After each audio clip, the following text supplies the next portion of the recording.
If you're someone in the United States looking for a Forex broker, it's been hard to find recently. There's been a lot of changes in the industry, so I wanted to take a moment to tell you guys about Oanda. Oanda is a US regulated brokerage that allows US traders to trade currency pairs like the euro dollar, the pound dollar, the dollar yen, Kiwi yen, all sorts of different currency pairs. So if you're interested in checking out Oanda, we're going to be dropping a link in the chat right now as we speak. They, again, are a huge brokerage in the United States that allows you to trade without the worry of whether or not your account is going to get shut down tomorrow from an offshore, unregulated, sketchy brokerage. They have been around for a long time, and I've used them myself for a number of years. So if you're looking to trade FX and you're in the US, this is the brokerage to check out in my personal opinion. So take a look at it. We'll drop the link in the chat, like I mentioned, should also be in the description of this live stream. Do your due diligence and see if it's right for you. Now back to the show.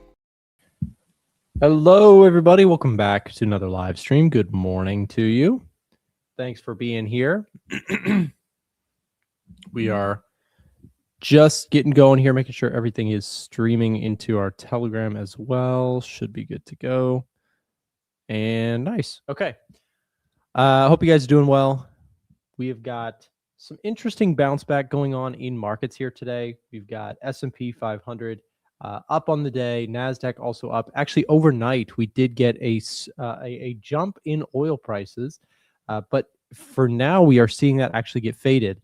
And I do have to update you guys. I did get long on oil. I took a small long position here, just going with momentum here, as well as Edgefinder's recent uptick in bullishness for oil. So I am long oil. And I also saw something interesting here, which is a Nasdaq reading popping up on Edgefinder. So we will be taking a look at some charts here today, see if there are some trade setups, and see if we can find anything that looks good. As we get started, if you guys could hit that thumbs up button, subscribe if you are new to the streams. We're here Monday through Friday going through market setups. Nick, what do you think about algo trading? Algo trading can be great. I'm a big fan of semi-automatic trading. I'm not a huge fan of fully automated trading. And what I mean by that is that I think robots can do an excellent job executing what you want them to do. But if you are implementing some level of fundamental analysis, generally speaking, I like the idea of having a little bit of discretion involved and keeping an eye on your robots. But robot trading, it sounds cooler than it is. It is really just, leaving some of the entry and exit execution stuff to a robot, but it's not magical. It's not, it just systematizes things, which I'm a big fan of. So to be completely fair, like Edgefinder is kind of robotic trading to an extent for me. It's a systematic component to what I do that does a huge amount of the work. And then I simply just add my layer of discretion, risk management, etc., to the idea. So you like quant trading? I mean, sure. Yes. Again, sounds cooler than it actually is. For the retail trader out there, you're not going to be able to beat the high frequency algorithms of Wall Street. But from a simple perspective of having a robot help you out with execution of trades, just think about it. It's like it's almost having like an automation running. It's not. I say it, I'm trying not to decorate it because sometimes people hear robot trading and they're like, ooh, that sounds like it's going to be like an incredible trading ability. And I would say it's not any better at picking entries and exits. Rather, it just does what you tell it to do. Good to see you, Jarn. Hopefully I said your name correctly. Loving the Edgefinder. That's awesome. Thanks so much. First time being in the stream. Thanks for being here. We're here Monday through Friday. We basically look at setups. We look at charts in the morning session, and then I usually do a video. And then, that kind of gives you the afternoon analysis. Dollar index is a little bit soft here today, pulling back after tapping above 100. So we did get the breakout above 100. We are seeing a little bit of weakness come in, however, following that. The question is, as you pull back into this 99.35 level, which was a pretty big level of resistance, does that now start to act as support? That's the question. Dollar index to me still looks overall pretty supported. Let's take a look at our scorecard. Let's see, US dollar. There we go. So US dollar has a +6 score overall on Edgefinder. A big component is macro fundamentals. So when we break this down, dollar continues to get a strong reading with a technical uptrend on the 4-hour and daily chart. We also have manufacturing PMIs, services PMIs, retail sales, consumer confidence. These figures all beat expectations in a way that was positive for the dollar. We also had higher than expected producer price index. However, that number is going to get updated tomorrow because we have new PPI numbers coming in tomorrow. So this could sway score for the dollar. And then the 2-year yield has been on the rise, signaling a possibility of slower rate cuts this year. That is hawkish. That is, of course, more bullish for the US dollar. On the jobs market side of things, jobs data is looking bullish, right? So weekly jobless claims, ADP employment change, and JOLTS job openings, all stronger than expected. However, we still had some pretty poor numbers on the non-farm payroll and unemployment rate statistics. This was actually a huge miss on jobs data. So while I would say 3 of our 5 indicators are positive, it's still kind of mixed to an extent because of this really poor non-farm payroll. Nick, are you a coding guy? Yes. I went to school for software engineering, and now that is, of course, like when I was in college, I really got into trading and immediately combined my software engineering degree with trading, started building all sorts of different systems to scan markets, etc. And go figure, that is still what I do today. My business, A1 Trading, we build software screening tools for traders. And I have a team that helps me with building this sort of stuff now. But yes, I still am using that degree, to be honest. Give it 3 weeks, they'll lower the number. Fair. They do have that tendency to revise lower recently. In fact, we can take a look at that just out of curiosity. Let's go economic data, labor data, NFP. So the yellow line is revisions. So what we can see here is that they revised the previous number, not really much. The one before that, they didn't really revise. One before that, they didn't really revise. The one before that, though, I'm sorry, actually, I said that wrong.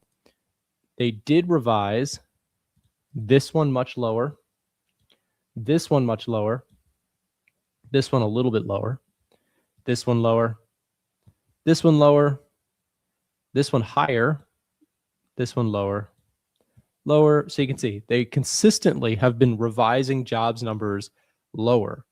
And they've been doing that for years. It's a really strange concept. You would think they would be dialing it in a little bit and a little bit more accurate with these job statistics. But we did have our biggest miss in terms of jobs data in quite some time. Part of the reason, though, that the dollar is strong is that inflation is now kind of expected to start ticking up. Given the geopolitical situation with oil prices spiking, there is this expectation that that is going to turn into more inflation, right? Energy is one of the more volatile components of the consumer price index. And so gas prices jumping like they have, I don't know, we talked about this the last few weeks. I marked it down, or I took mental note of it. I paid $65 to fill up my gas tank. I have a Jeep, so it was, I think it was like 16 or 17, I think it was 17 gallons. And it was like $3.50 per gallon, something like that. So I'm tracking gas prices just for anecdotal evidence. But anyways, prices of gas have gone up pretty significantly. And overall, you know, that does impact the consumer. It impacts the state of the economy. So we'll continue to keep an eye on it. But of course, right now, I do have this short position on the Dow Jones. It's looking like I might actually get trailed out for a profit on this one. I may be cutting ties with this trade. We are seemingly finding some support here around the lows, perhaps a little bit more optimism around what's going on in the Middle East is taking place. I did go long, so I do have a position, a couple positions. So I am short the Dow Jones with a stop loss trailed into profit. So I can't lose money on this trade, but if it does pop today, then I'm out of there. I'm going to take my profits and move on to the next idea. If we do hold this area, if you roll over, then I will be looking for an opportunity to trail my stop loss further into profit. How does it impact the British economy? Same thing, right? Gas prices going up globally due to the whole geopolitical conflict. It hurts all economies if it does stay there, right? If oil prices drop back down pretty quickly in the next few weeks, then it's probably not going to be some sort of lasting economic damaging situation, right? That's why the current administration in the US and many other places want this war to be done quickly, right? Because if it happens that it stays the course for months on end, that is super inflationary and painful economically for the whole world. Now, Iran in that circumstance is kind of like, bring it on. That's our negotiating tactic. We want to threaten that so that, the US and Israel, et cetera, come to the negotiation table in a way that is more favorable for Iran. But the US, meanwhile, is touting that they're destroying everything in their path with Iran so that it looks like they can end the war quickly in a way that is more favorable to them. So that's how we're watching this thing play out. If markets are rallying, it is more likely that the stock market, et cetera, is thinking this war could come to an end quickly. And that's really, it's kind of a binary circumstance right now. If oil prices remain elevated, then that is super painful for markets and economies. And if oil prices drop, it is super favorable to the situation or to the markets. Nick, did you take the pound dollar trade? I do have a pound dollar trade on, yes. I also have a US oil long position on. And this one, let me see, am I logged into my, no, I'm not. Well, I can just pull it up over here. So I am logged in here. Let's go US oil. So I took not a ginormous position on my oil trade, but I do have a position on oil. I'm looking for this USO, which is the ETF that I'm trading here. I'm looking for this thing to continue. We did find some support here previously. Nice little push initially, but I need follow through here to stay in the trade. So if we break through these lows, if we come crashing down today, I'm just going to take the loss quickly on this one. I've done really well with oil this year, and commodities in general have been the game changer in my account this year. Stocks have been mixed, options have been good, but it's been commodities for me this year that has been a big winner. There's been some really nice trends in gold earlier this year, in oil in recent weeks. I've been able to capitalize on that. And so I am trend following here. I'm looking for this oil move to continue. If it does not, if we get some positive headlines, if things develop in a more positive way and, they start moving ships through the Strait of Hormuz and everything kind of starts to look more positive, then I'm going to get out of the way of this and just take a loss. Like real quick, no problem whatsoever. It's just going to be a small loss if it doesn't work out. If it does work, that's where I see there's potential for an asymmetric return here, which is the idea that if you get some sort of continued escalation of this thing, if Iran is unwilling to back down, the U.S. runs into more issues than they expected trying to get control of the area, you could have a significant upside move in oil. So what you might be hearing is well, Nick, are you predicting that the war is going to get worse? And the answer is not really.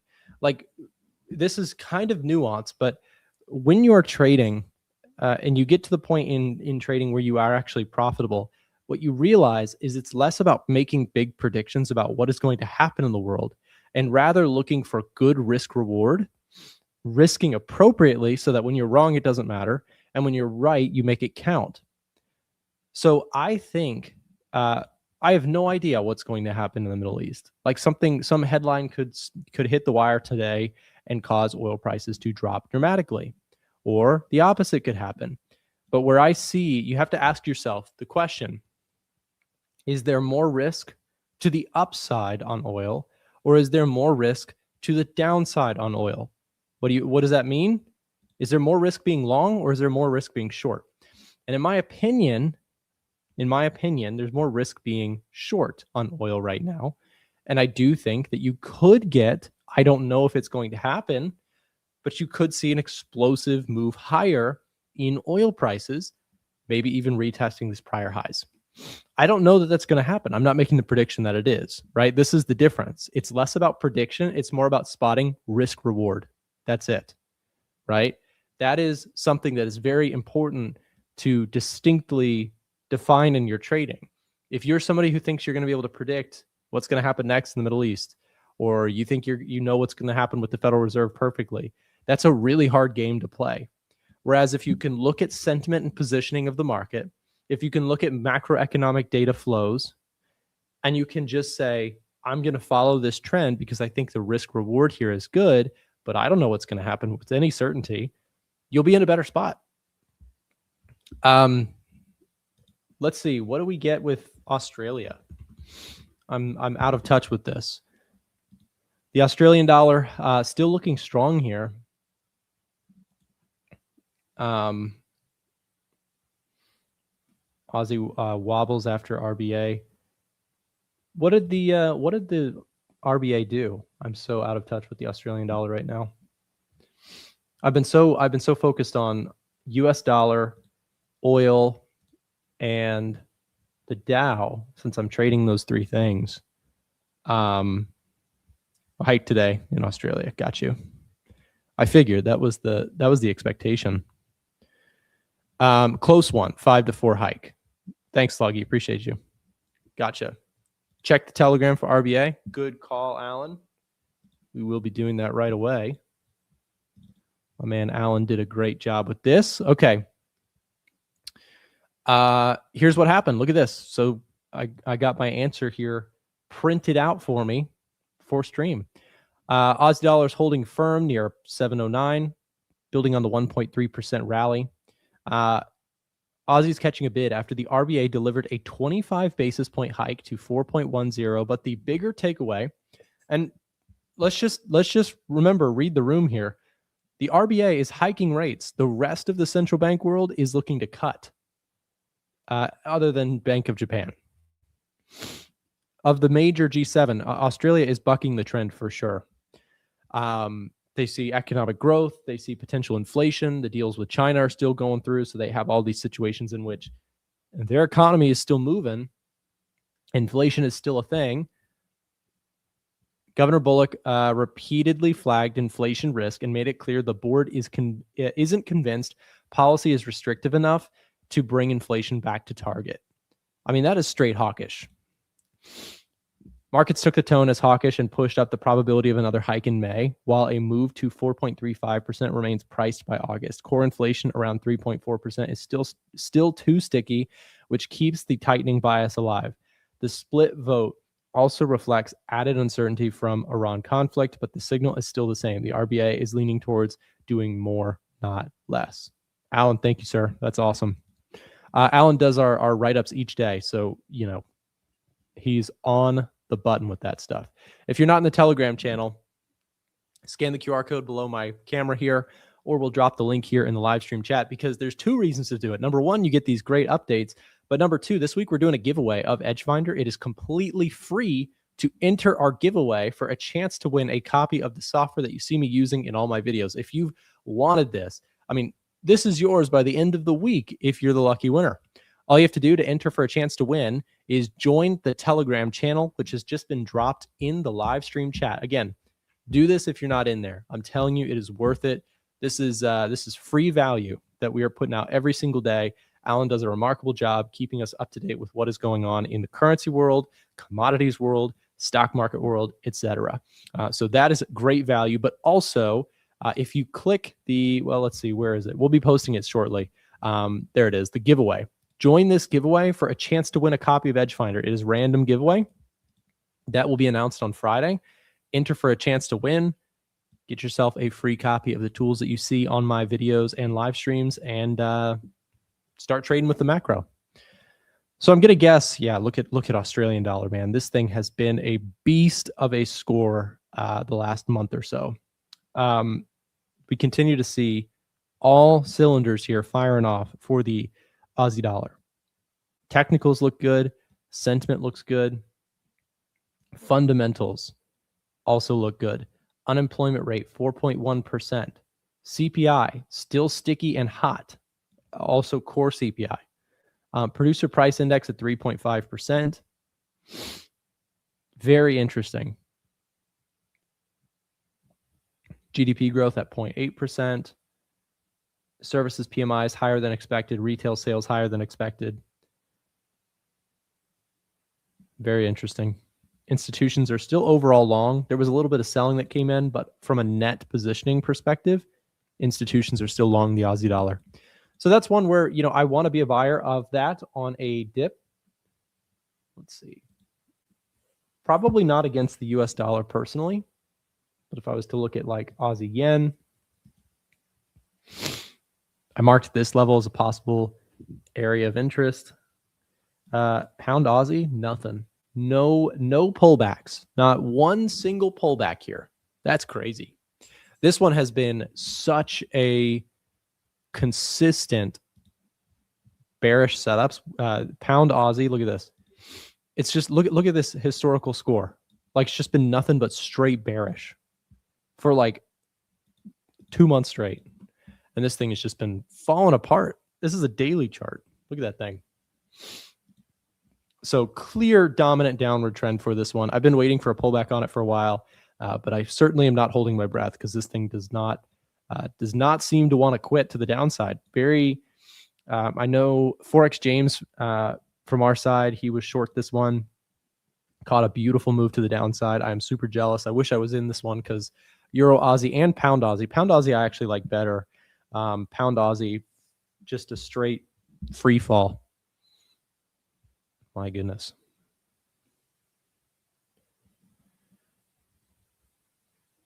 Nick, ExxonMobil looks good on a pullback. Yeah, if you're bullish on oil, if you think if you think there's more turmoil coming from markets, energy is probably a spot to at least consider hiding out in. I would agree with you. Although you are kind of late to the party when you're looking at energy stocks. Energy stocks have already had a monstrous run. Now I'm not in energy stocks, but I'm telling you, the play here is to try and get into stuff before it gets popular. Right now, I'd say, you're looking at energy stocks, ExxonMobil, being a big one of that.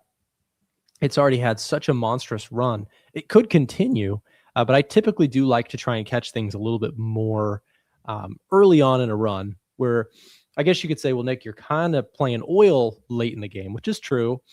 But I have a pretty tight defined risk on this. So I guess if you were to look at something like an ExxonMobil, if you were to look at like an XLE, like an ETF for energy stocks, it'd have to be something where I'm looking for a quick follow through to the upside, or I got to cut the trade. Same thing with my oil idea. Okay, let me just see here. Yeah, probably going to get taken out of my Dow short position today. We are breaking out here of this resistance area, in which case I will take profits on this one and move along. I shorted the Dow Jones last week, I guess about 7 or 8 days ago. Price has rolled over since. However, it's looking like we may be bottoming out here, at least for now, on the Dow Jones. Do I want to potentially get short again, Dow? Well, let's see. Let's see what we've got. Dow Jones here has bearish readings on the technical side. Institutional activity bearish. We did see some net selling from institutions late in the latest filing. Neutral overall net positioning. Economic growth decently strong, however, so this is a headwind to my short idea. And jobs market data has improved. I guess it comes down to what PPI does. If PPI comes in better than expected, meaning lower than expected tomorrow, then the Dow Jones very well may have a larger move to the upside coming. So I wouldn't mind at all taking profits on this one and just resetting and seeing what we get tomorrow for PPI. So perfectly happy with that. Let's see.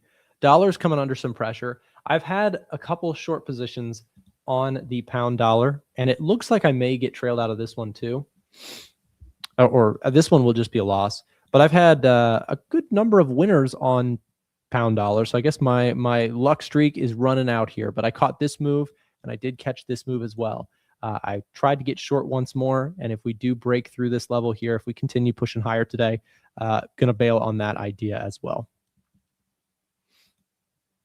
But it's been about time. You always start feeling a little bit weird when you have like a win streak going, and I've been on a really good win streak in the last, like, honestly, like the last year has been phenomenal in terms of, I've caught gold moves. Commodities this year have been really good to me. So far this year, I'm up about 13.5% in my main portfolio, which I'm feeling, very good about, given that the stock market itself is down like 2 or 3% on the year. I feel like I've had a good streak. So I know I've done this for so long. I know that just you start feeling like, hey man, I might be, I might not have losing streaks anymore. That's when you get hit with a humbling losing streak. So I'm expecting it. I'm expecting to take some L's. I just haven't had, a losing streak in a while, and that's a great thing. But they're inevitable. Like, it doesn't matter how good of a trader you are. Like, you can't. I went on a rant yesterday. In fact, I'm going to share this because I think it's so important. If I can find it. And by the way, guys, if you hear something in my voice, I think I am coming down with something. Last night I slept terrible. So, not feeling 100 today, if you will. But we'll get through it. You guys get to you can listen to my sick rants. Maybe my mind will go crazy doing this, but check this out. Okay. So I commented on this because psychologically, like, I'm a human. When I have a win streak, it's really easy for me to start being like, dang, am I kind of good at this? Right. I've traded at this point, I've been trading for 10 years. So I've gone through this merry-go-round has been spinning for me for a long time. And there's a whole side of this where when I'm on a win streak, people they're like, oh my gosh, I want to trade just like Nick. And then when I'm on a losing streak, people sacrifice me in the comment section. So I'm going to get ready for that too. Like, it's just part of it. Like, that's unfortunately I know a lot of my supporters, people who watch me, etc., they're not on that wavelength. They're like, hey, drawdowns are normal. It's part of the game. But there's a huge number of people, and it's not their fault. It's new trader 101, right? You start seeing somebody who's winning all the time. You're like, whoa, what they're doing must be working. And if somebody is losing multiple times in a row, the natural instinct is to say they're a really bad trader. But that's not actually indicative of what real trading results look like. So let me just give you my quick rant here. So where am I at? Okay. Basically, I said it would be naive to think, because I took a pound dollar short yesterday, Nick is a really good trader because he has been right about pound dollar in the last week, right? That would be a naive conclusion. I've had a couple wins in a row on the pound dollar. It would also be foolish to think because Nick has been right the last few weeks, he is certainly going to keep being right. I'm saying this because this is the type of thinking, myself included. I'm human too, right? When we're new at something, these are the sorts of thoughts that people have. But you have to rewire this thinking because otherwise it'll get you in trouble. The proper thing to actually think, Nick has been on a win streak. He also has losing streaks. In the very long term, if he averages slightly more than he loses, that is a job well done. That's what real trading looks like. Real trading, another way to visualize this is people who are new to trading, they think good traders look like this. People who are new to trading don't realize that good trading looks like this. And then when you draw a line of best fit, you get something like this, right? But that's not very exciting. People want this chart, even though it's not realistic. But that's why most people don't make it in trading, is their expectations are, kind of out there. Yeah. Anyways, it looks like I'm out of my short position on Dow Jones just now, guys. All out, took profits on that one, and we will go from there. James, the producer, says he's not feeling great either. Yeah, I think there's something going around, man. I think like it's in my throat. I felt just achy yesterday. So maybe I'll just take a few months off YouTube. I don't know. Just kidding. You can't get rid of me, man. I'll crawl in and be on YouTube. I'll be on camera. I'm too obsessed with myself on camera. Just kidding. I just love markets. I got to talk about it. Anyways, guys, don't go anywhere because we got a powerhouse heavy hitter coming up next. It is my good friend Alan Perez. You know, little brag on Alan. Alan came to see us here. We had an in-person event, and he flew down just on a whim, paid for a ticket, flew down to Atlanta where we are, came to an event, made a great impression on everybody on our team, and now he's part of our team. Right? He does live streams with us. He does content for us. Stand-up guy. I stand by that. So if you are interested in hearing from Alan, he's going to be going through some setups as well. He's got the show just after this break. But real quick, let me just remind you guys, hey, join our Telegram channel. We're doing a giveaway this week. It's free to join. Just join the Telegram. QR code right below me. Just fill out this form and you will be entered into the giveaway for a chance to win a copy of Edge Finder at the end of this week. So good luck to you. Hopefully you win. And up next, we've got Alan Perez. Stay tuned. If you're enjoying the stream right now and would like to join us beyond just live streams, consider joining our free-to-join Telegram channel. Inside of our Telegram channel, we're sharing daily market analysis, bonus clips from the live streams and videos, giveaways to our products, prop firms, and brokerages, and much, much more. So like I said, if you're looking to stay up to date with ideas that we're looking at in markets, even if you can't make it to a live stream, consider joining our Telegram channel down below in the description of this live stream or being dropped in the live stream chat as we speak. Just click that link, it'll navigate you over to Telegram, click join, and you can come back to the stream. It's totally free to join, and if it's easier for you, you can also just use the QR code that you see on the screen right now. Now back to the live stream.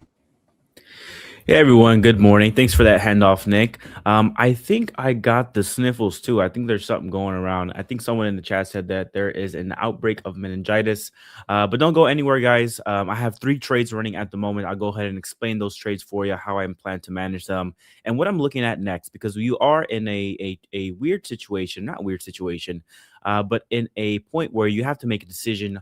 Do I exit the trades? Do I continue with the trades? What happens either way? I'll definitely go ahead and cover those here with you guys. So definitely go ahead and stick around for my portion of the segment. And then we do have my good friend here, Marco, coming on to join me as well. So let's go ahead and get started with what's moving the markets. Really, there has been no headlines, and at the moment, it seems like no headlines is good news, or no significant headlines. So you are seeing the oil here a little bit soft on the day.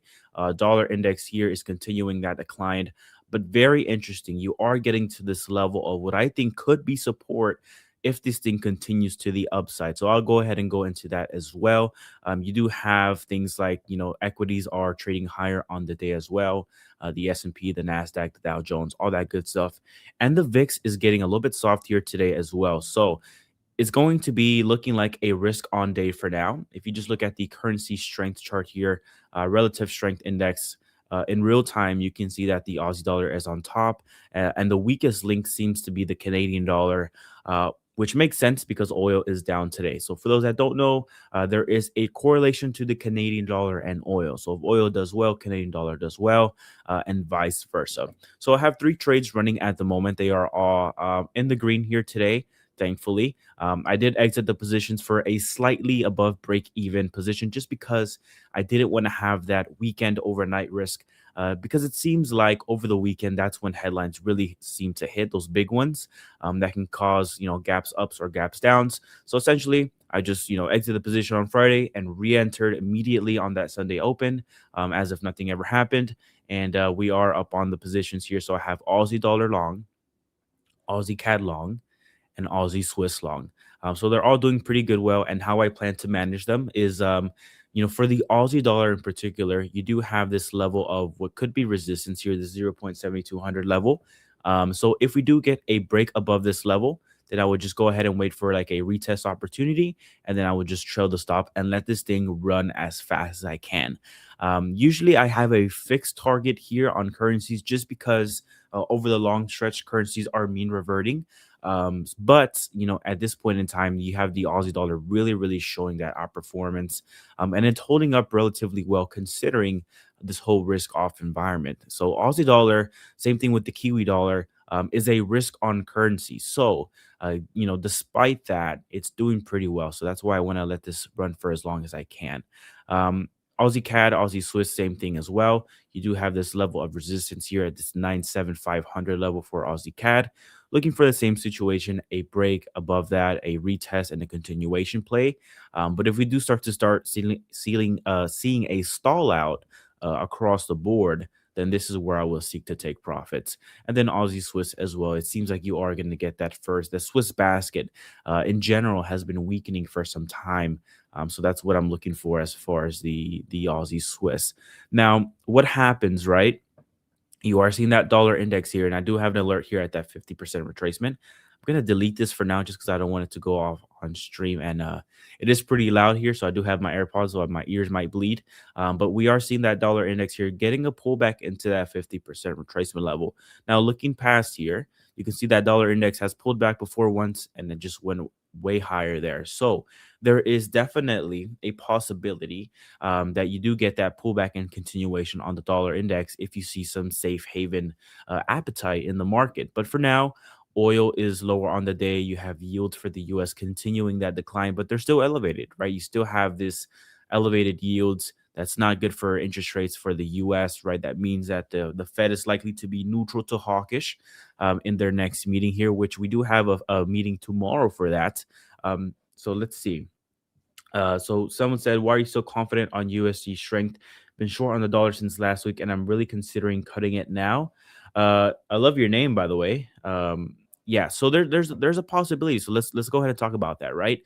Dollar index here, in my personal opinion, and this is just how I'm approaching the market now, and how I would advise. You approach it is play the obvious trade until it no longer makes sense. So in this case, right, it is dollar to the upside. It is oil to the upside. It is, risk off, right? Or, things like that. That is the way I would go ahead and approach it, is just go ahead and ride that until it is completely over. In this case, that does mean dollar index could catch a bit here. The only dilemma is this is definitely a point where if you start to see yields flop, you start to see positive things happening, then this is a moment where it ends, right? Now, I can't predict that this is going to happen in this current moment here, but the way I would approach it is with my current positioning, and my current positioning is actually, if I were to attach a name for it, is kind of neutral to optimistic. Neutral in the sense that the Aussie dollar, I'm kind of betting on a de-escalation, but the Aussie dollar is actually holding up its weight, so I like that fact. But then you also have the possibility that if there is a de-escalation, you will probably have US dollar weakening, oil weakening, so that means CAD weakening, and then Swiss weakening as well as the basket depreciates, and then Aussie dollar as a risk on currency appreciating. So I'm pretty much in a camp where I'm like, neutral, just gonna let this play out. If we see, nothing change, like things just stay the way they are now, then most likely Aussie dollar just drifts higher a little bit. And then if you do see a sign of de-escalation, then the Aussie dollar, being a risk on currency, will most likely catch a bit higher. So that's the way I'm positioning. And again, I'm going to play that trade until it no longer makes sense, until something disrupts it or something fuels it. So that's pretty much my approach to how I'm trading it. Now, if you are in no trades at all, you're flat, you're looking to re-enter, then I would watch price action for today and see how that develops. To give you guys some actionable clues, some actionable steps here, the way I would gauge dollar direction is 1, oil, and 2, yields. Those are the 2 charts that are going to give you clues for direction bias. Fundamental outlook for the dollar is looking pretty okay, right? You did have NFP and unemployment come out not too good, but you did have ADP and JOLT unemployment, or no, it was JOLT and jobless claim, something like that. The most recent job numbers did come out good. You have growth still good, and you have inflation here. Let's look at inflation for the U.S. I can't remember it off the top of my head. Let's just go to the heat map here for the U.S. economic heat map. Let's look at the U.S. here. You are getting a 64 read here at the bottom right. Basically, what that means is most of the economic releases are coming out in favor of the U.S. dollar. But just looking at growth here, you have GDP slight miss, or yeah, you had GDP miss here on the 13th. We have PMI, services PMIs, retail sales, all looking good. CPI came in flat. PPI came in a little bit hotter, which is bullish for the dollar. So inflation ticking up a little bit there. That was the most recent one. So we'll go ahead and see how that comes out on that new read. PCE still elevated here, 3.1%. And then you did have, that unemployment rate, not too good, but then you had initial jobless claims and jolts, and ADP all come out pretty good for the dollar. So you have an overall pretty looking good dollar, heat map there, looking for it. And by the way, guys, go ahead and monitor this on your own.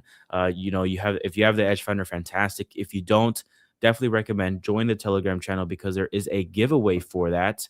So what it would look like is, if you enter the Telegram channel, it's completely free, by the way. You just scroll up a little bit, and you will go ahead and see this big giveaway screen, and it tells you exactly how to go ahead and enter. So we'll drop the link here for the Telegram channel in the chat. But, get yourself a copy. This is a chance for you to go ahead and get that, and definitely take advantage of that free giveaway. I promise you, it will help your trading for the better, and you will not regret it, not one bit. And it's completely free, so why not? So essentially, I would, again, I would watch yields. I would watch the oil price for direction bias on the dollar. There is a chance, though, that I do enter dollar long, and what that would look like is euro dollar short, right? So there is a possibility that I probably, add some hedging and exposure there. So what that would look like for me, and this is a trade that I might take. If you start to see the price action develop today, then I will most likely take the trade today.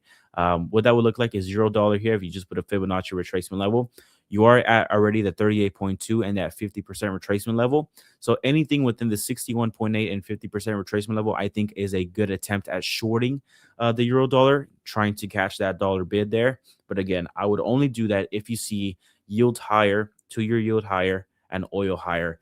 As of now, though, we are getting a soft oil price. So let's go ahead and verify in real time. This is what I do to see if there is anything new that could advance or decline the oil price. So nothing in red here. Okay, no, that's stock related. Yeah, nothing that I can see here at the moment.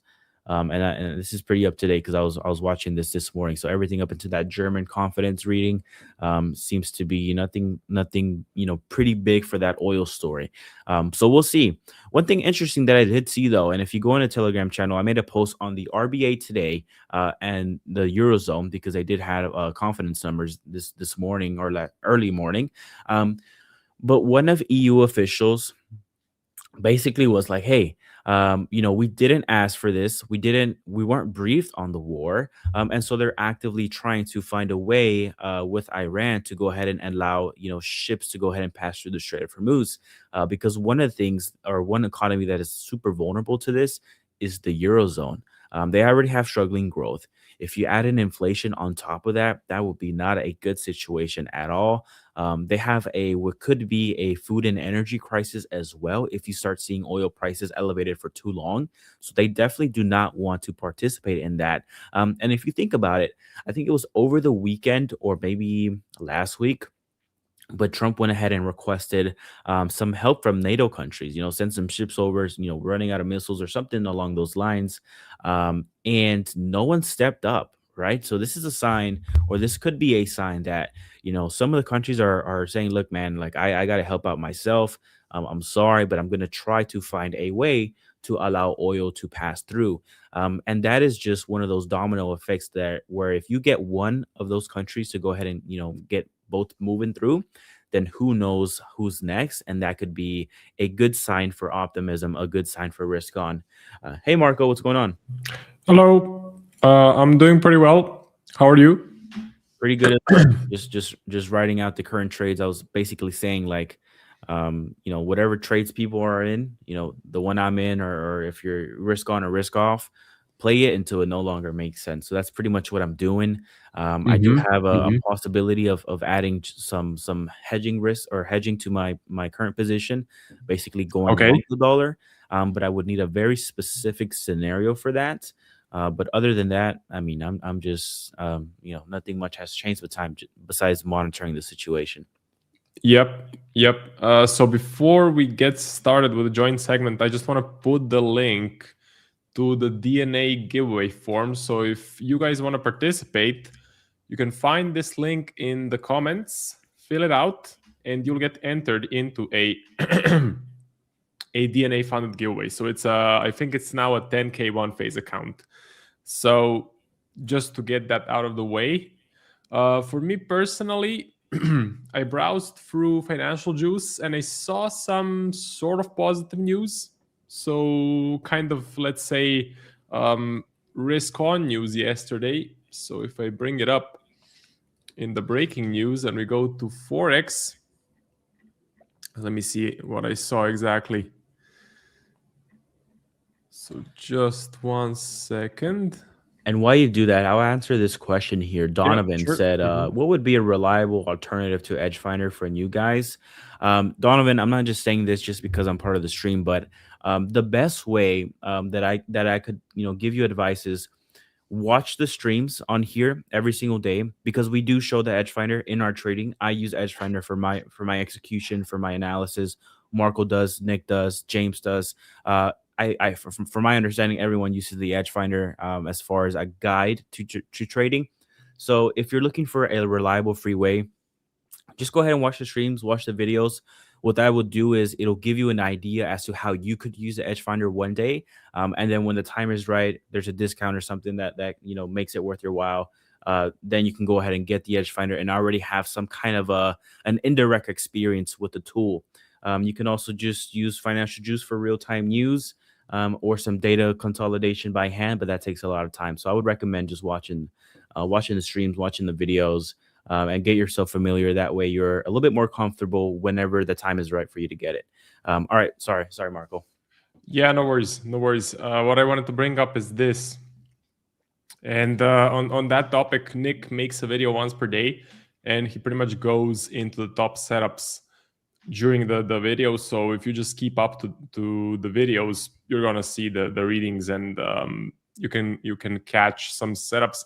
So Iran and the US have been in direct contact in the recent days, and then you also had Trump on Iran. Israel would not use nuclear weapons. So we had some risk on talk, some talk of a possible de-escalation.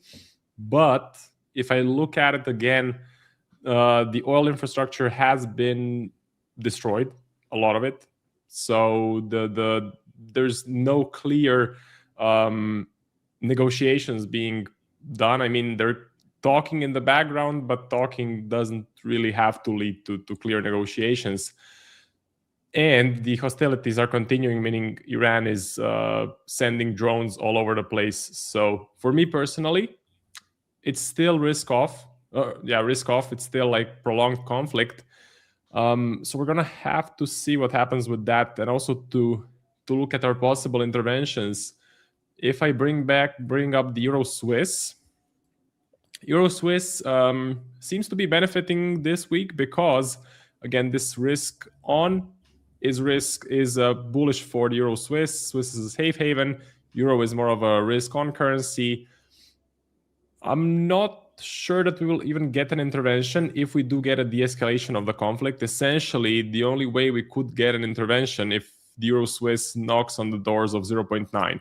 But what's pretty good about this position is that I'm getting positive swaps. So I don't mind holding it for even, 2-3 months. If we go to the Edgefinder, we go to the carry trade scanner, we put in Euro CHF.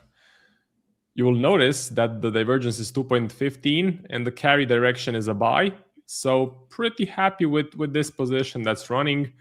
And then USD JPY, we almost hit the 160 and then we retraced. Again, this is another position that benefits, or this is another currency pair where an intervention will most likely not happen if we get a de-escalation, because this is all fueled by the dollar strength when the war started. So I think, 2nd of March is when the market opened after the war started. Then we exploded higher on some dollar safe haven bids.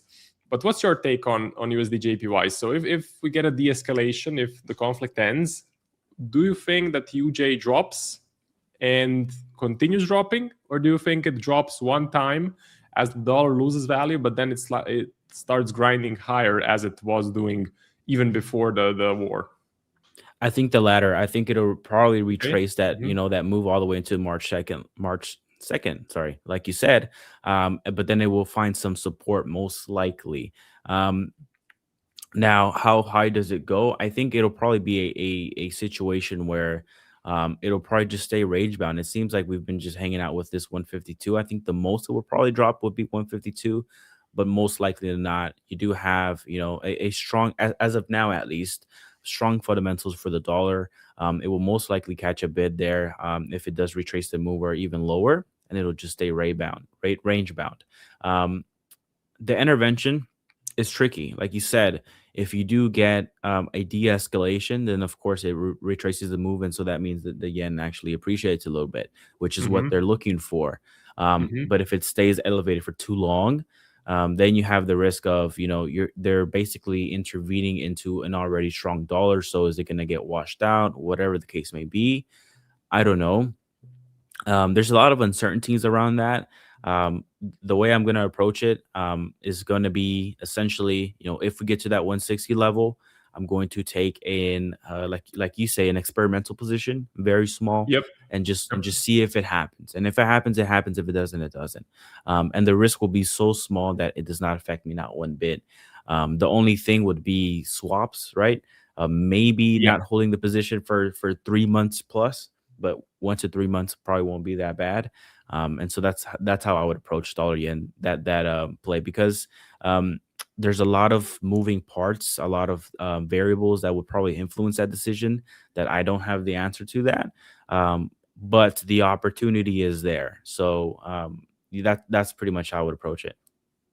Yeah, and I would say playing the Euro Swiss, like I can hold a buy position on Euro Swiss indefinitely because it's positive swaps. But UJ, it can get pretty expensive if you hold it for even 1 month, 2 months. If you have a big account, it can start hurting your profit expectancy, and essentially you can lose the trade without actually losing the trade, if that makes sense. You can lose the Mhm. 1% in actual swaps if you hold it for too long.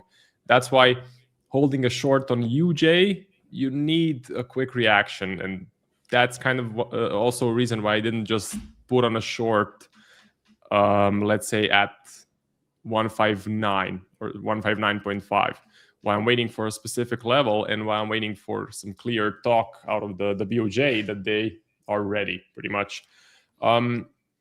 So we had the central bank decision of the RBA. Did you follow that event? I know they raised the rate, but apparently they're more hawkish than expected. Yeah, so they moved up the next rate hike to May. The probabilities, it's at 40%.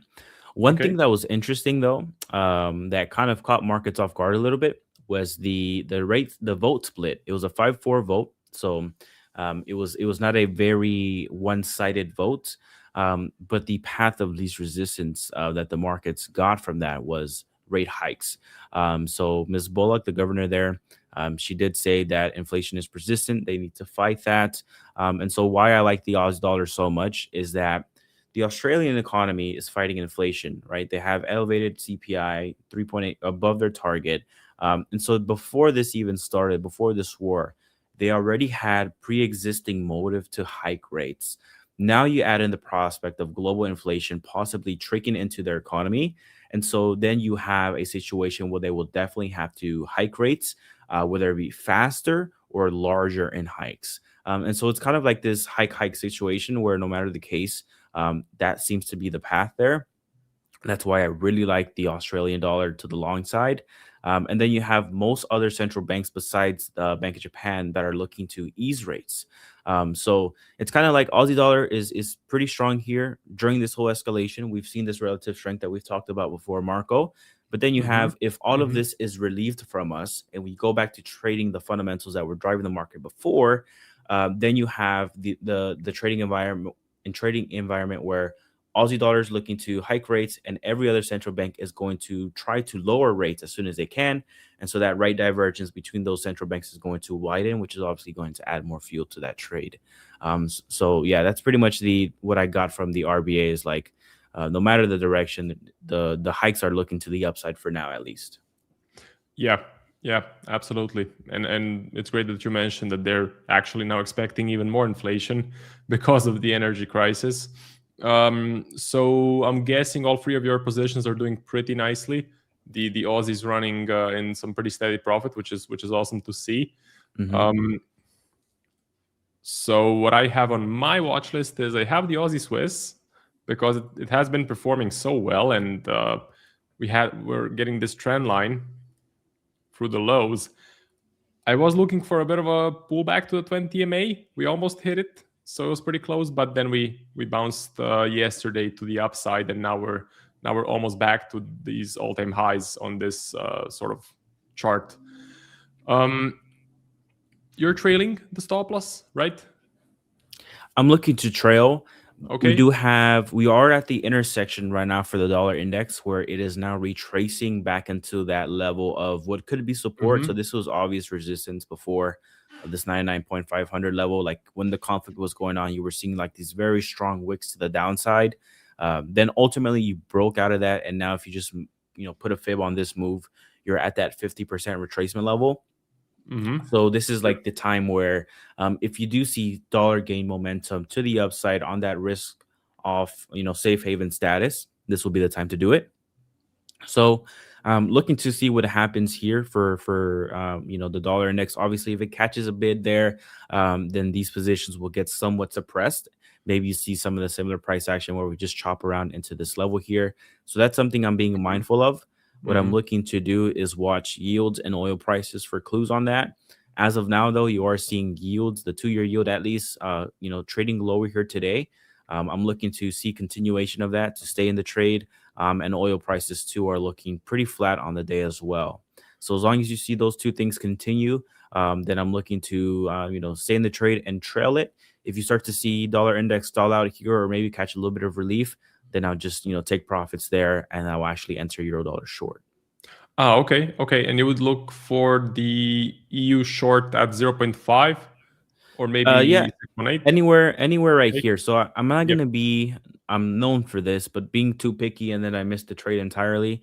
I like Mm-hmm. that we're already at the 50% retracement level. So anywhere within these Fibonacci retracement levels, if you start to see that flip, even if it's at the 38.2, in fact, I would probably be more comfortable seeing a clear rejection of something like this and then adding once we get past that 38.2% retracement level and just trade the remaining way to the downside there. But for the most part, technically speaking, we have seen, this level of support hold up pretty nicely on the dollar index. That looks like that 100.5 level. So I'm just in that camp where, I'm prepared for either way, to be honest with you. And I'm just going to, take a reactive approach to it. Yeah. Maybe hedging some of the profit is a smart idea at the moment, because we have on the DXY we're hitting that support level that you showed. But I think Aussie Swiss, I think it can just keep on trucking higher. Maybe Mhm. AU pauses a bit. So if we get some sort of a reaction on the DXY, maybe it hits AU. But as far as the Aussie Swiss goes, I think this just looks really, really healthy, really strong, really good. So definitely one of my favorite currency pairs at the moment. As far as gold goes, super flat. Is Bitcoin doing something? No, Bitcoin is starting to retrace now. But what's your take on Bitcoin? It's moving, and it's actually moving much better than gold in this risk-off environment. So what do you think about that? Yeah, I'm happy for Michael. Good for him. We are seeing a little bit of a revival here, a slow grind higher, but I think that's still very good. It was relatively strong here, similar to the Aussie dollar, despite the whole thing. It wasn't appreciating, but it wasn't depreciating either. It was pretty much flat, and now you're seeing a little bit of a grind higher there. I'm not a crypto expert by any means, I see this two ways. This could either be a break and retest and more downside to come, or you see a little bit of a revival, and this is just a buy the dip. The only thing, the way I would approach it, not being a crypto expert at all, is watch global yields. If you see the story of global inflation actually happening, then that definitely adds to that narrative of the driver that was taking Bitcoin to the downside, which is that global rate hike via Bank of Japan. So if you start to see that come back again, like that global rate hike narrative, Bitcoin will probably not like that, and I would think 50 would be that good level of support that we've seen in the past. But for now, it seems to be holding up there. I think the Edge Finder is actually giving you a reading of some sort on I think it. it's bullish. Yeah, it's bullish. So getting a 7 reading. So, hey, this could be a V-shaped recovery, right? You always want to be on the right side of the V. And if you're looking, to buy it, it seems like you are getting that V formation there. So if you're getting a bullish reading, I mean, I think that's a okay trade to take, especially that what you could essentially do. Sorry, give me a sec. Is what you can do is do something like this, and just put a stop below the recent low here, and then you can I don't know Bitcoin. Do you trail stops? Do you have a static take profit? I don't know if this trail it. Okay, trail. So that would probably be the approach. Then you're getting bullish reading. Seems to be making a recovery of some sort. Maybe if you see another wave of optimism or continued risk on trading, this thing continues to fly higher, because that's been the situation here for the past couple of days. Is you're getting a little bit of hints or a little bit of sign of optimism. You see the VIX down -5%. You see yields are falling a little bit. You see oil kind of stabilizing there. So maybe that's the play for now. Maybe that could be a new opportunity for some people. Yeah, absolutely. I mean, just the relative strength. Bitcoin is performing better than gold in a risk-off environment. What? That's so crazy. Like immediately on the 2nd of March, when the market sort of opened after the war news, Bitcoin started to pump higher. Yes, we had a retrace then. So 2nd of March was here. Yes, we had a retrace, but now we have continued to climb higher, and we're possibly going to break out of the range. Sort of a reason why we could be seeing some buying is money may be fleeing from the Middle East. So essentially, if you have a lot of cash or if you hold a lot of gold in physical form, it's very tough to get it out of the country. Bitcoin is just one USB stick. And like most people checking, you don't really know about Bitcoin or USB sticks. So people may be putting their money into Bitcoin, putting it on a USB, and then fleeing away from the Middle East because it's full of conflict now at the moment. That was one theory that I saw on Twitter. Again, maybe it's all just completely fake, but it could be a reason why you're seeing some buying at these levels. And what I'm also seeing is there's no sellers. Like, we're just not going lower than, let's say, 60K. 60K sort of seems to be the floor at the moment. So no sellers, relative strength during a risk-off scenario, possible buying in the Middle East, people wanting to bring their money out of the Middle East. Pretty good catalysts. And as we mentioned, the Edge Finder is bullish. So let me just bring it up quickly. So let's type in Bitcoin. Quite a lot of reasons to try and take a stab at it. For me personally, I would first wait for a clear breakout out of the range. So maybe a breakout out of the 76 level with a clear blue candle on the daily. That could be a nice confirmation. I think Nick is probably looking at the same thing. I know Nick likes to trade Bitcoin here and there, especially if he's getting the Edge Finder confirmation. So could be pretty nice. You make a good point, Marco. I just pulled up the COT data history on my screen, and there seems to be no sellers nor buyers. Like, it's kind of neutral. Like, it can kind of go either direction, which is probably why you're seeing that price action just pretty steady there. So maybe from here, like if you were to see the needle move in either direction in a good way, in a big way, then yeah, that seems like a pretty good trade, in my opinion. Yeah, I mean, if you can catch it at the start, Bitcoin can go to all-time highs pretty quickly, at least looking at the past performance. Yeah. Bitcoin is known to just, when it goes to all-time highs. most of the time when there's a rally, it's a big one. So possibly catching it, I think it's worth a stab. Maybe not the full 1% risk, but 0.5, 0.25 even, just to be in as an initial position. It's always much better than being flat. So yeah, that's kind of my take on it. Definitely, and you can always add to a position, obviously, if it's going out well. And if it doesn't go out well, at least you went in with an initial half size than you usually would, and that's great risk management. But that's a very interesting chart, Marco. You bring up a lot of good points there. So yeah, maybe Bitcoin is something I explore for sure. Cool, awesome. But all right, man. I will let you go ahead and do your portion of the segment. Before I head out, guys, please go ahead and join that Telegram channel. I promise you, it is completely free value, and you do have an opportunity to get yourself a copy of the Edge Finder if you do not have one. And that alone will go ahead and just amplify your trading experience. So go ahead and join that. You guys are in good hands. You got a free DNA funded challenge here giveaway with Marco. We do. So go ahead and stick around for that. And we have a good conversation lined up for tomorrow. So we actually have two times that we're speaking together, Marco. So I'm excited for that one. Tomorrow's going to be a big day. So definitely go ahead and tune in for tomorrow, guys. Yeah, 2 sessions, and we can maybe go through the full watch list that we have and maybe talk for every single thing on the watch list, because I think we're going to have quite a lot of time as the joint segment. So it's going to be fun to break down sort of the main assets in the whole markets. Yeah, we'll do it, man. We'll do it. All right. Awesome. See ya. Awesome. See you tomorrow. Goodbye. See ya. Bye-bye. Continuing with the regularly scheduled program, I want to post the link to the giveaway form one more time. So if you want to participate in the giveaway, fill out the form right here. So in the comment section. In 5 minutes, I will copy and paste all of the names in the wheel of names, and we will pick the winner. Let me see what sort of an account do I have for you today. It is a 10K one-phase account. So it's a 10K one-phase account. Looking at my watch list for today, Euro Swiss is a small position I have on. More of an experimental position, if I'm being honest. Gold,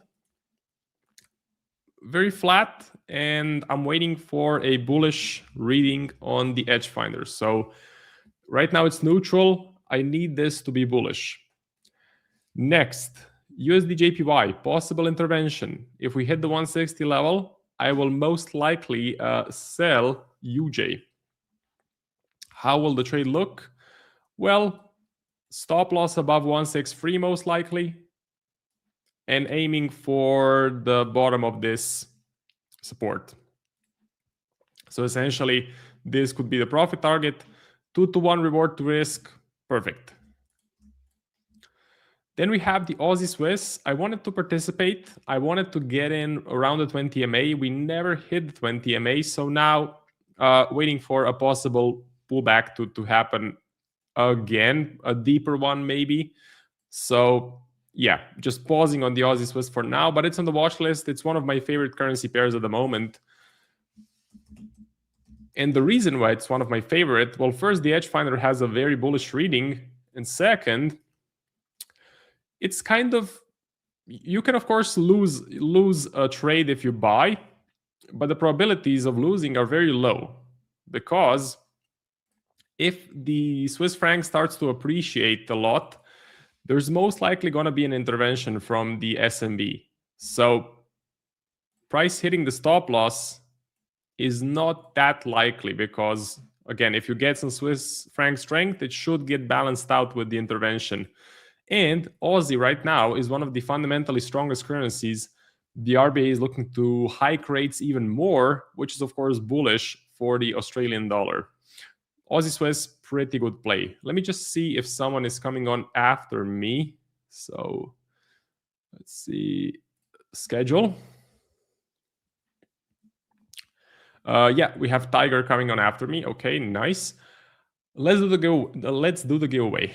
So let me grab all of the names. Today is the 17th of March.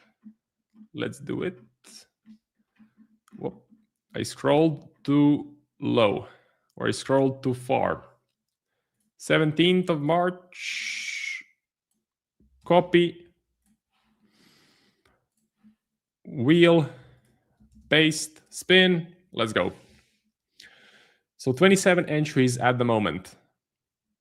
Who is it going to be? Who is it going to be? Shahab A. So Shahab A, congratulations on being the winner. I have your contact information. So after my segment, you can expect an email from me with the free DNA funded code.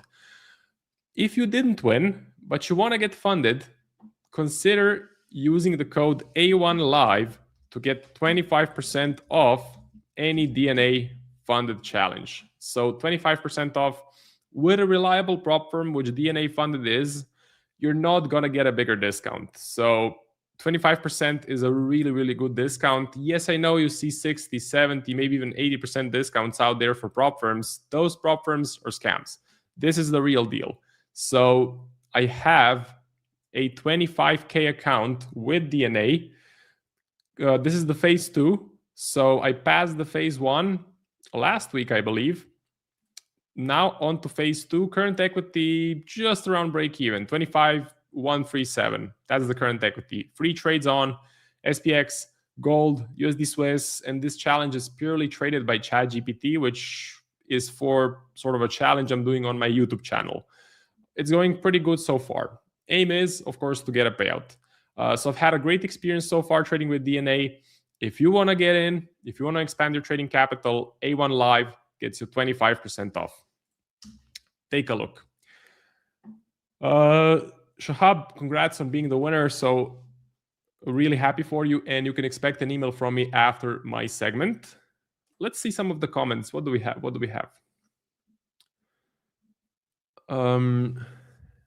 Nick says, Marco, you know me too well. I'm intrigued by Bitcoin. Impressive relative strength still. BTC gold ratio showing some signs of life as well. Okay, cool. Let me see that. BTC to gold ratio. It's under, by the way, it's under macro scanners, risk on, risk off ratios. Okay. So this is the BTC to gold.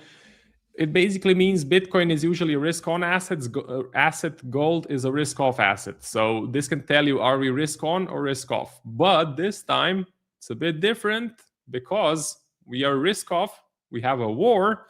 Gold sold off on the news, while Bitcoin went up on the news. So the sort of the market mechanics kind of flipped.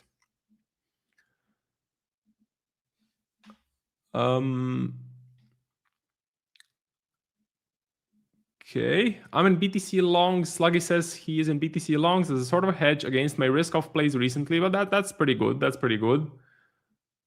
Good luck with that. I think it's a good play, but personally, I would wait for a bit more of a push, a bit more of a breakout higher. Iran rejects de-escalation offers. Israel says it kills Iranian security chief. Yeah, okay. Is it some sort of a breaking news? Did I miss something? I don't think so. Yeah, I didn't see that. Or is it here? Let's see. No, can't find it. Anyway, I still have 2 more minutes. Let's check the pulse on the US stock market. Doing pretty well, actually. So both Monday and Tuesday seem to be risk on. I mean, the best gauge of the conflict is, of course, the price of oil. If oil is going up, stuff is hitting the fan, and you're getting an escalation. If oil is going down, you're getting a de-escalation. One more good thermometer is, of course, the US stock market as well. So it seems to be recovering. Dow, Russell, Nikkei, and the DAX. Out of all of these, I like the Nikkei the most. So if we actually get a de-escalation, if we actually get the end of the conflict, I'm going to be back in my Nikkei position. It's the Buy Japan narrative. New prime minister is dovish. New Japanese government is dovish. Lower taxes for corporations. More money getting put into the economy. Possibly even putting the pressure on the Bank of Japan to keep the interest rates low. So essentially fully dovish, bringing capital back into Japan. So that's still the narrative. Unfortunately, the narrative got broken by the US and Iran war, essentially. So I had a trade on, got stopped out on the 4th of March, but I'm pretty happy to re-enter, especially if I get a better price. So if the conflict ends, I'm expecting this to happen, and then maybe I can get in on some sort of a pullback. I still believe in the buy Japan narrative. Out of all of the indices, I still like the Nikkei the most. So yeah, that's about it for my segment. Tomorrow, we have a pretty long stream ahead of us. I have 2 segments tomorrow. You can see Wednesday is packed. Both segments are joint segments with Alan, which I'm looking forward to. So you can catch me tomorrow. I'll be giving away 1 challenge. So it's going to be 1 challenge per day. It's not going to be 1 challenge per segment. But again, I'll be giving away a 10K one-phase DNA account. If you want to get funded, just a reminder, A1 Live gets you 25% off any DNA funded challenge. Don't go anywhere because you have Tiger coming on after me. Good luck in the market. Stay safe, and I will see you tomorrow. This next segment of the live stream is proudly sponsored by the one and only Ola Prime. Ola Prime is easily one of the most impressive prop firms that I've come across with an incredibly professional team. They offer fast payouts within 1 hour, up to 95% profit splits. They have the largest number of trading platforms. I mean, just take a look at this list. They have MetaTrader 4, MetaTrader 5, TradeLocker, DXTrade, MatchTrader, and CTrader all available to their traders. And that's just for the Forex side. On the futures side, they have DX Futures currently with Tradeovate and NinjaTrader coming soon. Ola Prime has one of the widest selections for challenges and funded accounts that I've come across, with a wide range of account balances you can choose from, like 5 all the way to 200K. And just take a look at the variety of different challenges you can choose from to fit your trading style. They have a 1-step or 2-step pro accounts. They have the 1-step prime, 2-step prime, direct accounts, Ola Prime, 1 challenge. I mean, you have a wide selection here. And the reason this is so important is that you as a trader have a unique style. Everyone does. And finding the right challenge to meet your criteria is very important. If you go through their website, which I encourage you to do so using the link dropped in the live stream chat right now, you can explore in full transparency all of the different account types, all of the rules, etc. They also offer news trading and weekend holding, and they have direct and challenge accounts available. For a limited time, stream viewers get extra discounts using the promo code that you see on your screen right now, and also through the link and promo code being shared in the live stream chat. Take your trading to the next level with Ola Prime. Now back to the live stream. What's going on, everybody? Happy Tuesday.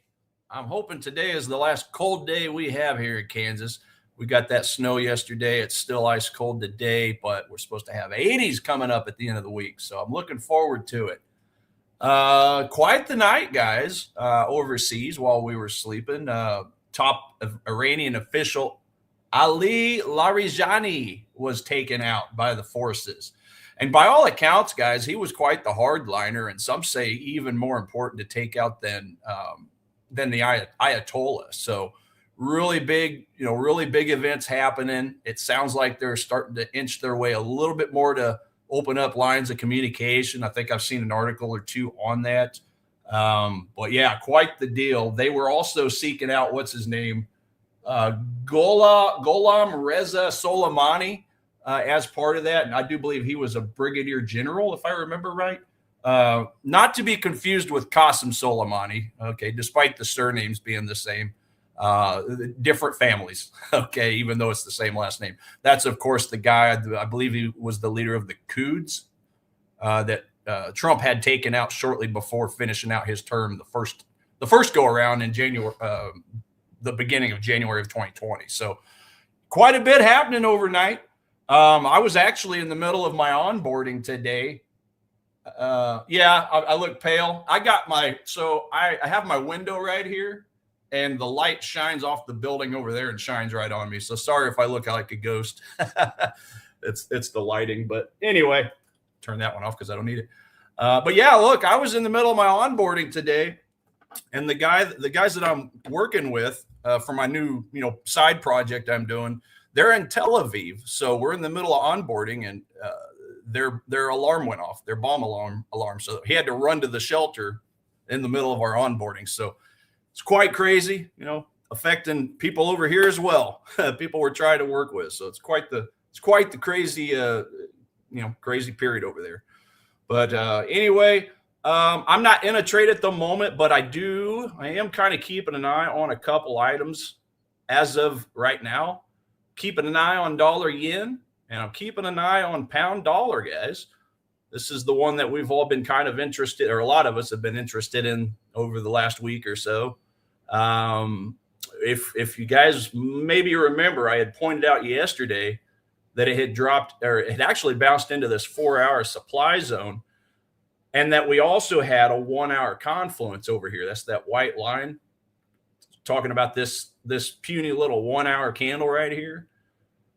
But we had bounced in there and we started to get a little bit of a pull away from it. But I really wasn't as excited about this 1-hour candle as I was the 2-hour candle, which is going to be this one right here, because we have a gap from here as well.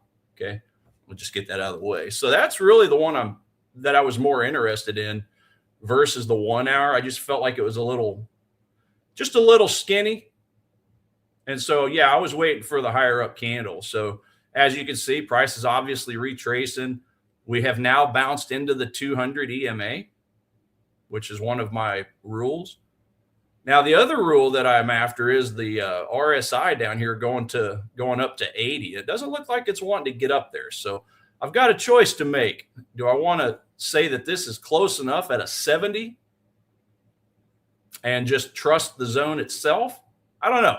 It really kind of depends on how this current candle closes.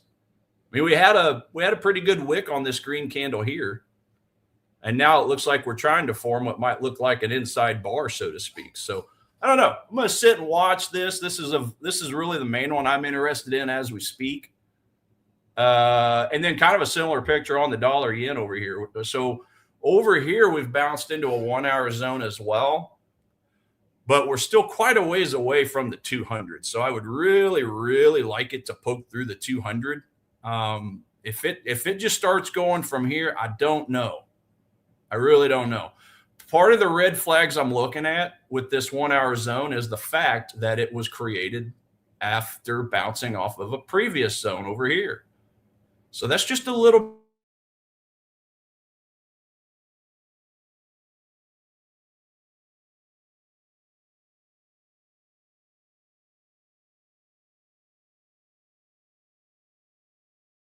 It might have petered out. Oh, I'm back. Sorry about that. That's my one-a-day internet outage. But anyway, yeah, just going back to what I was saying. So, keeping an eye on this zone, which is what we've just pierced into. But again, it's really partially created because of bouncing off another zone. I don't really like that. I like zones that create themselves, not as a result of bouncing off of another. That's just kind of the way I see it. And not to mention, we haven't even gotten down to the 200 yet. So it's a little bit sketchy. RSI, it's gotten close. It's flirted with the 20 level, but still hasn't touched it. So that's my second favorite one right there.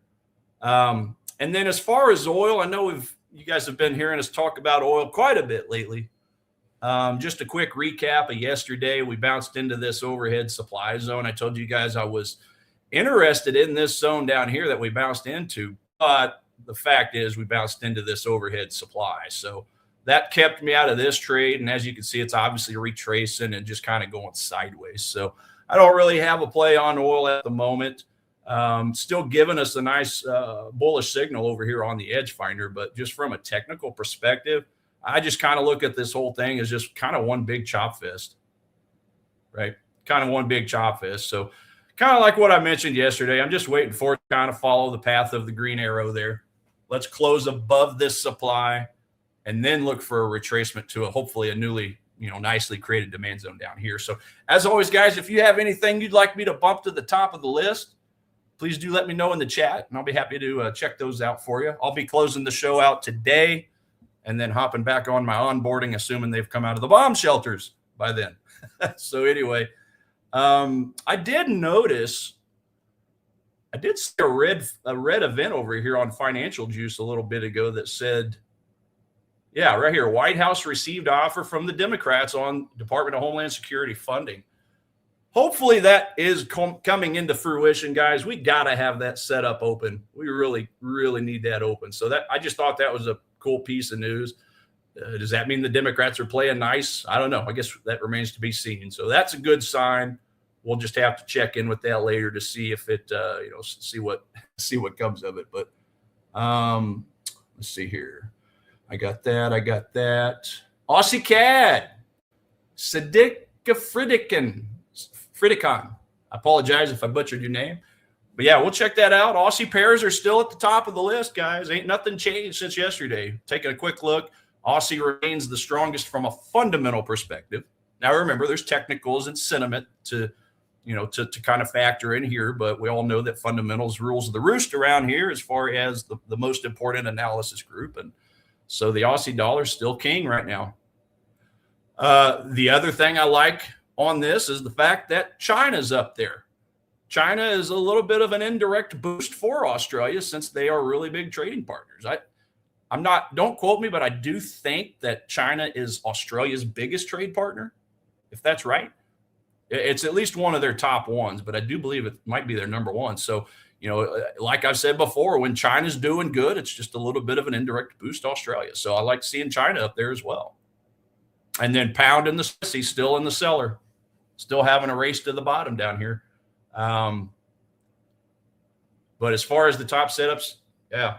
I mean, this is almost a carbon copy of yesterday, guys. Just give or take a point or two on all these scores. Aussie Swiss, Aussie Kiwi, Aussie Yen, and like you want to see, Sadiq, Aussie CAD is up there as well, and Aussie dollar. So they're all up there.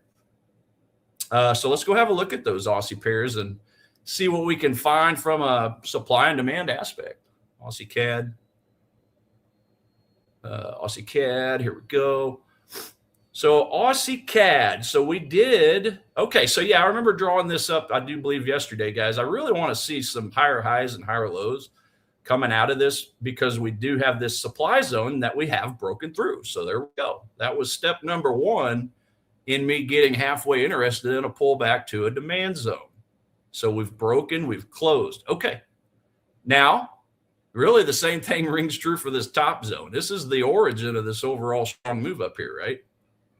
So really want to see, I would really like to see it break through there as well. That's currently where we're at. So definitely don't want to be buying in this area. Definitely looking for, hopefully we can bust through the rest of it and close before retracing. But if not, well, then that just opens up some further away zones. I mean, we do have this one right here, but this is just a little bit of a cluster. You know what, right? Because we do have a nice demand candle here. We got a gap. But we just have a couple green candles before it kind of based and went sideways for a couple hours. So I don't know. I like seeing at least 3 or 4 green candles coming out of this for me to say that this right here is a decent zone. So, yeah, I would probably just ignore that. Let me go to a 4-hour real quick here. As far as underneath zones, let's see what we look like in this area. That by definition would be a 4-hour zone. Talking about this candle here, we got a gap. We got the volume spread analysis candles growing as it's leaving the base. So possibly that, but obviously you guys see I got another smaller time frame zone down below. So yeah, let's have a quick look at that for you. Okay, do we have some gaps in this area? Yeah, it looks like we do. I'd probably be keeping an eye on this here. Well, really a couple gap opportunities. Let me just do this real quick. Let's edit this to the dotted line. So this is obviously talking about this base, talking about this, base rally on the 4-hour chart. Obviously, we're on a 1-hour here, but I'd be looking at a couple gaps. I mean, there's obviously the closest gap to the distal line of the demand zone, and then there's obviously one just a little bit higher. So that gap looks actually stronger, but it's within the 4-hour zone, and that's all that matters. Because like when I'm looking at, a stop loss or I'm looking at a take profit, whatever the execution time frame is, that's where I want to be kind of basing that. So, I would still be able to buy within the 4-hour zone, and it's just hitting the 1-hour gap. the 1 hour demand. So it incorporates the whole thing. Stop loss obviously would go below, but if we pierce through that, I do believe we have a 2 hour over here. So we do have a 2 hour down below. So if we looked at this zone, well, then we've got the benefit of knowing that we got some stop losses right in this area from the swing low, right? These buyers here that had the strength to push price up, they've got to put their stop somewhere. So they would essentially be putting it right there in that demand zone. Pound Aussie, John, yeah, with pound Aussie as well, for sure. So yeah, there's really a couple opportunities. I'd say this zone here, this zone. I would be extra careful on this. Well, really on both these zones, but yeah, this is a hard verification, a hard confirmation. Hey, you got to give me a bullish engulfing candle. You got to give me a candle, green candle with a wick underneath. You got to have some VSA strength showing that the institutions of, showing that institutional volume is kind of coming in down here. But yeah, I'd look at a couple of those. So obviously a little ways away, 0.9631. But, at the same point, this supply zone up here very easily could push price down even lower. So we'll see. I don't think I'm that worried about this zone, though. I mean, we do have 3 red candles coming out. But even on this closest structure, yeah, we pierced through it, but we didn't close. It took a while. It took several more hours. And finally did so in the Asian session on this day. This was last Wednesday. So I'm sure we could probably just chew right through the rest of this. And if so, then that would make this one look a lot better. Probably not this one, though, because of all the chop to the left. So that's Aussie CAD for you. You did say pound Aussie. So, yeah, let's go holler at pound Aussie real quick, because it is obviously my favorite opportunity, because we'd be selling the weakest currency and buying the strongest, guys. That's perfect. From a fundamental only perspective, that's perfect. So let's go find some zones over here. Okay. Get my split view up here. Okay. Everything's looking good on the daily over here. 8's below the 21, lower lows, lower highs. But keep in mind, we have bounced into this demand zone confluence underneath. So this is really the only hiccup here. Now we bounced in, but we did not touch the daily. Remember, we only touched the weekly. That's the orange box. The daily is the yellow within. We got close, but I don't think we touched it, did we? Yeah, we missed it by like a pip or so. Okay, so we didn't touch it. If we didn't touch it, it's not mitigated. If it's not mitigated, then it can't be used against us as far as, collecting unfilled orders from a daily time frame and pushing up. So I'd be looking at this 4 hour zone up here that we're looking at. It's at the top of the curve. Curve analysis says go from swing high to swing low, break it into thirds. Remember, that's in the top third. So that's in the premium zone. That's where I want to be selling. There is a zone kind of creating itself here. I don't like it, though. It's in the middle. I don't like to diddle in the middle, but if you did, then maybe you would have a little bit of a benefit to this swing low here, kind of going through it. But I really don't like that. I'd like to go to the start of these big red candles. 1, 2, 3 expanded range candles coming out of this consolidation. I like that. So that's where I've got my alert set. 189.5, I believe it is. Is that right? 189. Oh, I'm sorry. 189.84. Now, if we had bounced into the daily, I would be a little, I'd be a little more hesitant about it. But because we didn't, that keeps this in play, because that's a really nice strong move out after basing and consolidating. Yeah, you're welcome. You're welcome. You took an S&P short, eh? Yeah, let's go look at that. I was just looking at the put to call ratios just a little while ago. And you're kind of getting a little bit of a mixed signal from the indices. I mean, you got, okay, so Nasdaq has actually moved. It's back up to neutral. S&P, the one that you're talking about, is giving us a high put volume. So that is a bullish contrarian signal, since everybody is bearish as far as their puts. And you took a short. So yeah, see, this is one of the only things that I would, just say be careful about. I mean, you got you're basically with the crowd, right? So if you're with the crowd, you know, this is only one box. This isn't the end all be all by any means. But when we're with the crowd, the banks know where our stop losses are.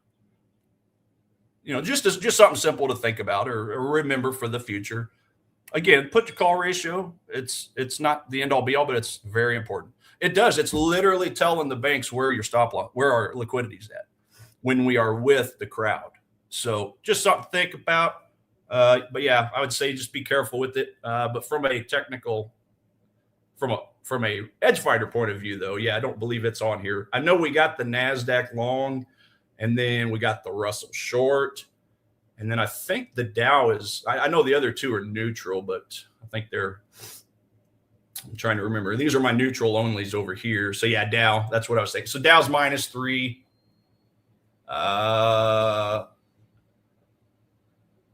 And then the S&P is a +4. Okay. So yeah, just a little bit of mixed signals overall. You got some bullish, you got some bearish, but going back to the put to call ratio, you got the S&P, you know, get a high put volume. But then if you look at the, okay, Dow is neutral. And then what did we say the S&P was? Or Nasdaq, I'm sorry. Okay. So a couple neutral.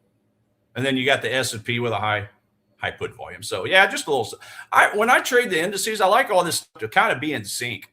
You know, I'd like all the indices to be either high put volume or high call volume. Not so much when they're broken up, but that's just my taste. So yeah, just be careful because you are on the side of the average trader out here.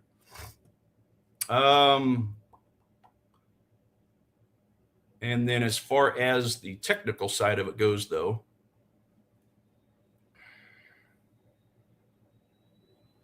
as far as that goes, yeah, I mean, you are in line with the trend. We did bounce though into this demand zone down here. I'm not saying that would wreck your plan, but it's definitely not helping because we did wick in here. Now this demand zone, in all fairness, came up and it didn't even have the power to break through this itty bitty little supply zone, skinny supply zone. It touched it. But what happened? The supply zone took it the opposite way. And that's where it bounced into the demand right there. So as far as retracing back to a supply zone, yeah, looks like I did draw one up here. What did I draw up? Oh, yeah, that's right. We drew up this one here. Yeah, it just didn't really hold it. And we're just now getting up to the 200 EMA on a 1 hour chart. So, yeah, good luck to you on that. Just hopefully this demand zone bounce won't, take it away from you. Guys, keep in mind, as always, Nick does have his QR code on the screen there for Ola Prime A1. Oh, it looks like the code's actually changed. A1 Live. Is that right? A1 Live. Okay. I know it was A1T35. James, you might correct us on there if that's not right. But either way, yeah, you guys can get 35% off the challenge account of your choice if you go to olaprime.com. And I do believe they do have a competition coming up that starts on Monday. So if you guys go and create a dashboard there, it's just an account. It's not saying you're buying a challenge or anything. You can go create a free account, and then there's actually a challenge or a competition that you guys can do for free. And they usually last a week. So if you're a scalp trader, very short-term trader, great opportunity to go hop on. I know I'll be hopping in it. So anyway, that's that. Anything else, guys? Yeah, because like I said, as far as I go, I'm just mainly keeping my eyes on these couple here, dollar, yen, pound, dollar. I do have some other alerts. We might as well take a quick peek. I was actually keeping an eye on Litecoin, guys. I know we don't talk a ton of crypto over here, but I was looking because, of course, I did take that nice little winner over the weekend on Bitcoin. I was kind of looking at this Litecoin play as, I guess you could say, a little bit of a sympathy play. We had a kind of hard to see over here on the right, but yeah, we got our 8 above our 21 on the daily. Come over here to the 1 hour. We've got a nice looking demand zone. I mean, I really like this. We got high volume. We got the volume candles growing, the volume spread analysis candles as it's leaving this zone, broke this structure and closed and just kept on going. So I want to keep an eye on this zone down here, and I've got an alert set, 56 1/4, it looks like, on Litecoin. I got a few stocks on here. Tesla, let's see. Yeah, Tesla shorts. I do believe on the stock box it was still giving us a short signal last time I checked yesterday. So I do have a couple there. Netflix as well. Got a couple zones on here. Amazon. I know this isn't a stock channel, but I just thought I would share a couple of the alerts because supply and demand carries over to really about any asset. As long as it's got a high, a decent amount of liquidity. In other words, it's not a penny stock or something real, not so popular, then supply and demand works pretty well. So speaking of Bitcoin, we are bouncing into this overhead, this previous support resistance line. Let's go zoom in. This former support. So that is one area currently that we're trying to peek through chewing through the rest. 4-hour time frame, we did get a close. So because we got a close on this, I did have my eyes somewhat down here on this zone, which if you see it gave us a red VSA candle. I love zones with red red expanded range candles like that. What does it look like on 2-hour? Okay, so I can't really look at it from a 2-hour perspective because it's already clipped into the wick, the upper wick of that. So 1 hour, did we even touch? We got close, didn't we? We missed it. So this one is still on the list, boys and girls, because our wick did not touch the 1 hour. I like it. And you guys see I drew this little red box. That's stop losses from these buyers right here that had the power to push price up, break structure, break former resistance, and keep on going and close it. So you got liquidity, right? Got stop losses that are sell orders that if I'm a bank or somebody trying to put in $1 million order, I'm going to need. Okay, I'm going to need these sell orders along with the unfilled orders to fuel my buy order. Okay, so that's the current zone I'm looking at in Bitcoin. I do believe it's still giving us a +7. Okay, so yeah, it's been +7 for a handful of days now. I like that.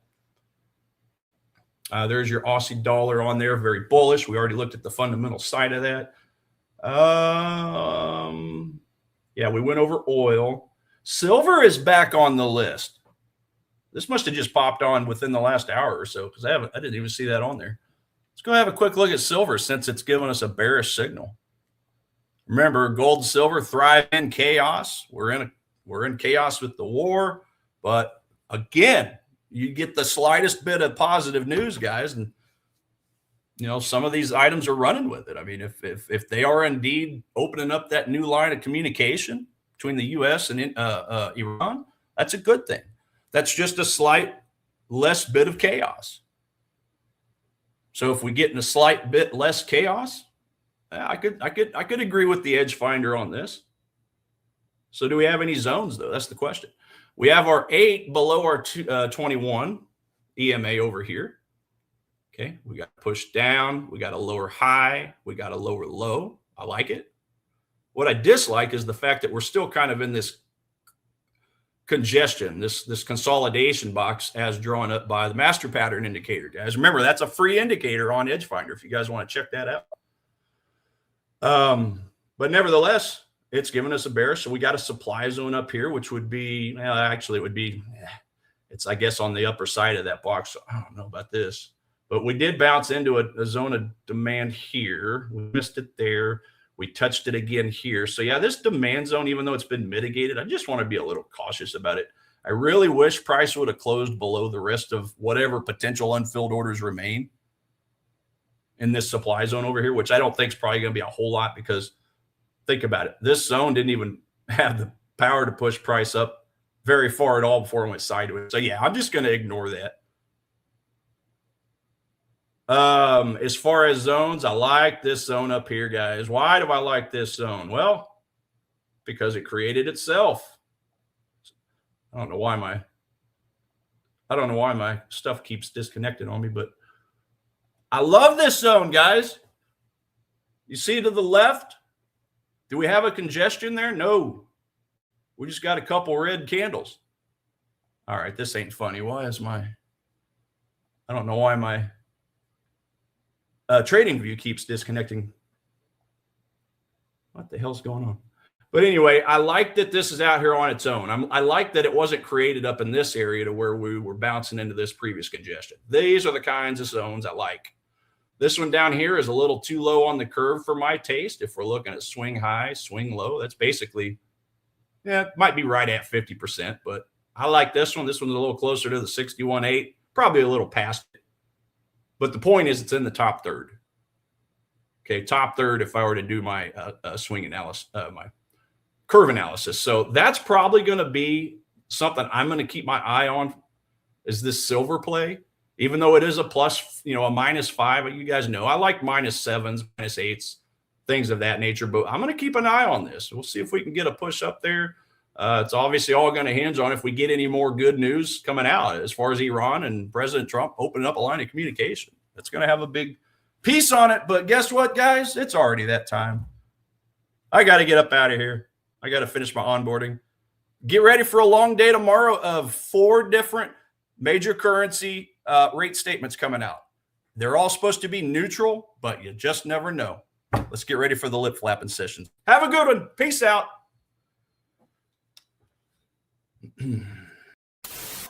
Thanks again for watching today's show. Our goal at A1 Trading is to continue to share free value to our audience through daily videos and articles, keeping you up to date with the latest market coverage. If you enjoy our content, make sure to subscribe for more. From all of us at A1 Trading, have a great day, and we'll see you next time.